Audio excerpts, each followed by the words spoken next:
In today's video, I'm going to teach you how to change your Copilot agent's model in Microsoft Copilot Studio. This is a quick but important update you can make whenever you want your agent to use a different AI model for its responses. Changing the model can affect how your Copilot behaves, so it's a good idea to review the setting carefully and test the results afterward.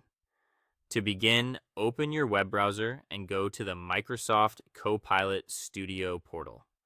Once the portal loads, sign in if needed and make sure you're in the correct environment before continuing.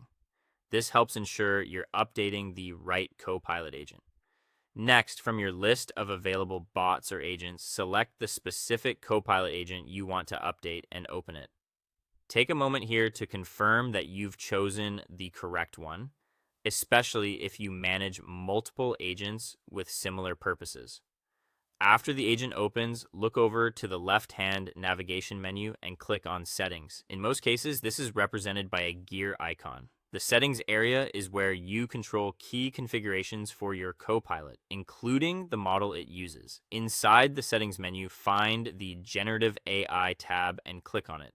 This section contains the model-related options for your agent. Depending on your setup, you may see one or more configuration choices, so make sure you're looking at the active model setting for that Copilot. Now, locate the model drop-down menu, open it, and choose the alternative AI model you want your Copilot agent to use. Be sure to select the model that best fits your use case, since different models may vary in performance, quality, or behavior. Once you've made your selection, click the Save button at the top or bottom of the screen to apply the change. This step is essential because if you leave the page without saving, your new model choice may not be kept. After saving, use the Test Chat pane on the right side of the screen to verify that your agent is working correctly with the new model.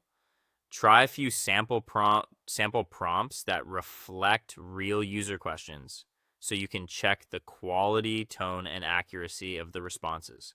And that's all it takes to update your Copilot agent's model in Microsoft Copilot Studio. It's a simple change, but testing afterward helps confirm everything is working as expected. Thanks for watching, and be sure to check out our other Microsoft Copilot Studio tutorials.